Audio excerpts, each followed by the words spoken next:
Hello friends, welcome once again to my YouTube channel.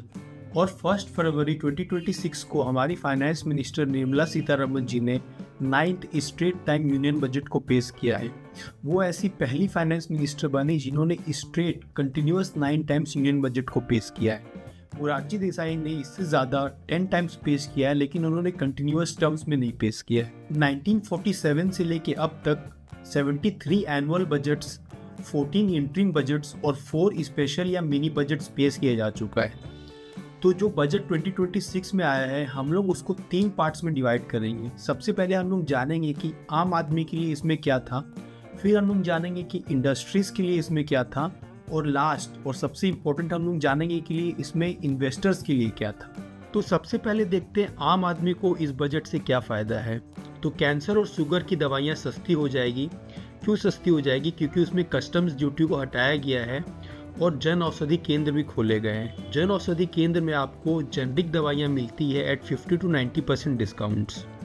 Content creation labs का स्थापना किया जाएगा with the partnership of 15,000 secondary schools and 5 colleges, जिसकी वजह से जो भी अभी हमारा डिजिटल कंटेंट आ रहा है, जैसे कि यूट्यूब में या जो इंस्टाग्राम के रील्स आ रहे हैं, तो उस इकोनॉमी को बूस्ट मिलेगा। जो भी फॉरेन ट्रैवल करते हैं या जिनके बच्चे इंडिया से बाहर पढ़ रहे हैं और वो पैसा भेजते हैं इंडिया के बाहर, तो उसमें जो TCS है वो 5% और 20% था पहले, उसको रिड्यूस करके फ्लैट 2% कर दिया गया है। जो फार्मर्स है कोकोनट के, कैश्यू के और कोको के, स्पेशली इन कोस्टल एरियाज, जैसे कि लगभग इंडिया में 3 करोड़ ऐसे किसान हैं जो कि कोकोनट फार्मिंग पे डिपेंड करते हैं, तो उनके लिए 350 करोड़ रुपये एलोकेट किया गया है। जो भी मोटर एक्सीडेंट विक्टिम्स रहेंगे, तो उनको जो मोटर एक्सीडेंट क्लेम मिलेगा उसमें इंटरेस्ट जो मिलता है, जैसे काफ़ी दिनों बाद क्लेम पास हुआ तो उसमें इंटरेस्ट भी मिलता है, तो उसको इनकम टैक्स से एग्जेम्प्ट कर दिया गया है। बेनिफिट टू इंडस्ट्रीज़, इसमें इंडस्ट्रीज़ को क्या बेनिफिट हुआ इस बजट से? तो 7 new high speed rail corridor बनाया जाएगा, जिसमें कि एक डेडिकेटेड फ्राइट कॉरिडोर बनाया जाएगा सूरत से डनकुनी तक का। रेयर अर्थ कॉरिडोर 4 स्टेट्स में बनाए जाएंगे, उड़ीसा, केरला, आंध्र और तमिलनाडु। अभी रेयर अर्थ कॉरिडोर का क्यों ज़रूरत पड़ा? क्योंकि जैसे कि अभी डेटा सेंटर्स का और इलेक्ट्रिक व्हीकल्स का डिमांड बढ़ रहा है, तो उसमें रेयर अर्थ मेटल्स लगते हैं, इसीलिए रेयर अर्थ कॉरिडोर बनाया जा रहा है। Dedicated mining corridor and dedicated chemical parks भी बनाए जाएंगे। स्मॉल एंड मीडियम एंटरप्राइजेस के लिए 10,000 करोड़ रुपए एलोकेट किया है। माइक्रो एंटरप्राइजेस के लिए 2,000 करोड़ रुपए एलोकेट किया गया है। और कंटेनर मैन्युफैक्चरिंग, जो बड़े बड़े कंटेनर्स होते हैं वो इंडिया में ही बनाए जा सके, उसके लिए 10,000 करोड़ रुपए एलोकेट किया है। सेमीकंडक्टर्स के लिए भी 40,000 करोड़ रुपए एलोकेट किया है, जैसे कि अभी सेमीकंडक्टर्स का बूम आ रहा है पूरे वर्ल्ड में, तो उसके लिए भी 40,000 करोड़ रुपए एलोकेट किया गया है।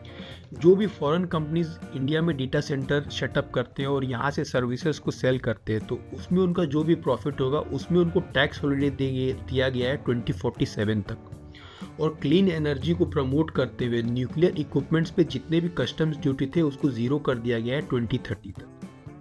अब हम देखते हैं कि इन्वेस्टर्स का क्या फ़ायदा या नुकसान हुआ और टैक्सेशन में क्या इफेक्ट आया। तो इस बजट के बाद शेयर मार्केट लगभग 1000 पॉइंट से भी ज़्यादा नीचे गिरा। उसका मेन कारण था सिक्योरिटीज ट्रांजैक्शन टैक्स जो है वो बढ़ा दिया गया है। फ्यूचर्स पे जो पहले सिक्योरिटीज ट्रांजैक्शन टैक्स 0.02% लगता था, उसको बढ़ा के 0.05% कर दिया गया है। और प्रीमियम ऑप्शंस पे जो पहले 0.1% लगता था, उसको बढ़ा के 0.15% कर दिया गया है। पर्सनल इनकम टैक्स के जो स्लैब्स है वो अनचेंज्ड हुए हैं, क्योंकि वो लास्ट ईयर ही उसमें चेंज आया था। तो लास्ट ईयर उन्होंने बोला था कि 12 लाख तक हम जीरो टैक्स लेंगे। सैलरीड क्लास के लिए वो 12.75 लाख हो जाता है, क्योंकि उसमें स्टैंडर्ड एग्जेम्पशंस भी आ जाते हैं 75,000 का। तो 12,75,000 तक आपको कोई टैक्स नहीं देना है। और जो हाईएस्ट टैक्स स्लैब है 30% का, वो 24 लाख के अबव लगेगा। तो इसको लास्ट फाइनेंशियल ईयर में ही इम्प्लीमेंट किया गया था, तो इसलिए इस फाइनेंशियल ईयर में इसमें कोई चेंज नहीं है। लेकिन इन्वेस्टर्स का एक फ़ायदा भी हुआ है। फ़ायदा क्या हुआ है कि फॉरेन इंस्टीट्यूशनल इन्वेस्टर्स को PIS के थ्रू, यानी कि पोर्टफोलियो इन्वेस्टमेंट स्कीम के थ्रू, अब इंडियन स्टॉक्स में और ज़्यादा वो इन्वेस्ट कर पाएंगे। तो इससे लॉन्ग टर्म जो इंडियन मार्केट है उसको बेनिफिट होगा। लॉन्ग टर्म जो इंडियन स्टॉक मार्केट है, जैसे कि जो पहले इंडिविजुअल लिमिट 5 लाख तक था, उसको बढ़ा के 10 लाख कर दिया गया है। और जो टोटल लिमिट था उसको 10% से 20% कर दिया गया है। तो government definitely futures and options में ट्रेडिंग को डिस्करेज कर रही है और लॉन्ग टर्म ट्रेडर्स को इनकरेज कर रही है। अब बजट का जो सबसे इम्पोर्टेंट पार्ट होता है वो होता है फाइनेंशियल नंबर्स। तो आइए देखते हैं फाइनेंशियल नंबर्स इस बजट में क्या रहा। तो जो टोटल एक्सपेंडिचर रहा इस ईयर वो 53.5 लाख करोड़ रहा, जो कि पिछले साल 49.6 लाख करोड़ था।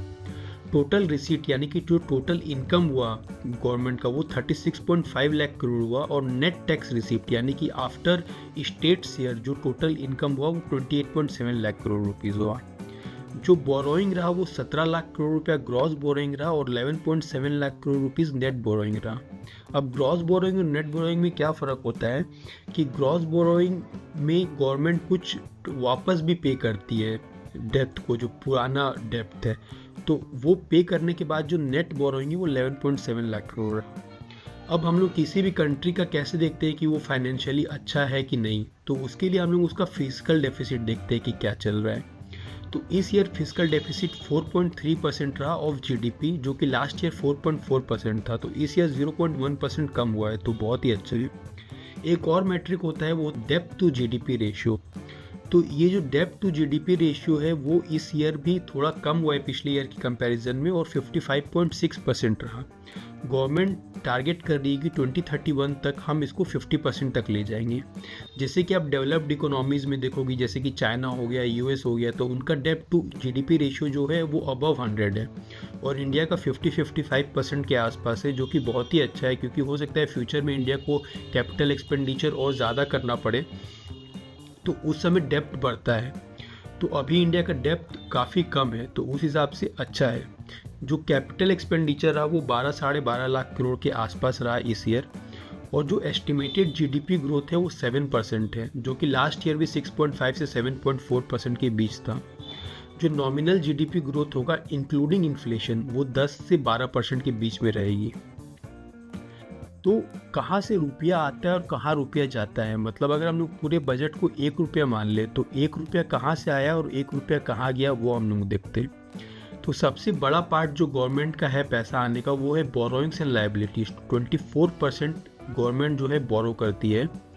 ये उसके बाद आता है इनकम टैक्स जो कि 21% है, जीएसटी एंड अदर टैक्सेस 15% है, कॉरपोरेट टैक्स 18% है, बाकी कस्टम्स, कुछ एक्साइज ड्यूटीज़ है, कुछ नॉन टैक्स रिसीव रेवेन्यूज़ है, और net non depth capital receipts है। अब रुपया कहाँ जा रहा है, तो सबसे जो मेजर चंक होता है वो होता है स्टेट शेयर ऑफ टैक्सेस जो कि 22% है। इंटरेस्ट पेमेंट जो गवर्नमेंट बोरो कर रखी है उस पर जो इंटरेस्ट पे करती है वो 20% है। Central sector scheme 17%, centrally sponsored scheme 8%, defence 11%, major subsidies 6%। अब हम लोग जानते हैं कि सेंट्रल सेक्टर स्कीम और सेंट्रली स्पॉन्सर्ड स्कीम में क्या फ़र्क होता है।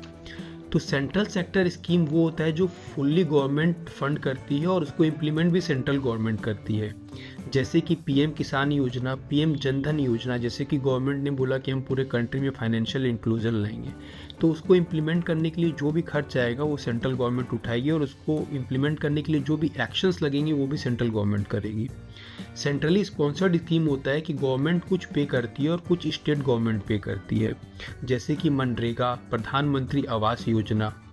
तो सेंट्रल स्पॉन्सर्ड स्कीम को क्या होता है, स्टेट गवर्नमेंट्स इम्प्लीमेंट करती है। तो इस बजट में हमने आपको पूरा क्लियरली बता दिया कि कौन सा सेक्शन में कितना एलोकेट किया गया है, पैसा कहाँ से रुपीज़ आ रहा है और कहाँ रुपीज़ जा रहा है। तो हम ये उम्मीद करते हैं कि ये जो मैंने काफ़ी शॉर्ट वीडियो बनाया है तो इसमें आपको पूरा बजट क्लियरली समझ में आ गया है। तो होप शो आपको ये वीडियो अच्छा लगा हो। अगर अच्छा लगा हो तो वीडियो को लाइक, शेयर और सब्सक्राइब कर दीजिए। तो मिलते हैं नेक्स्ट वीडियो में, तब तक अपना ध्यान रखिए। शुक्रिया।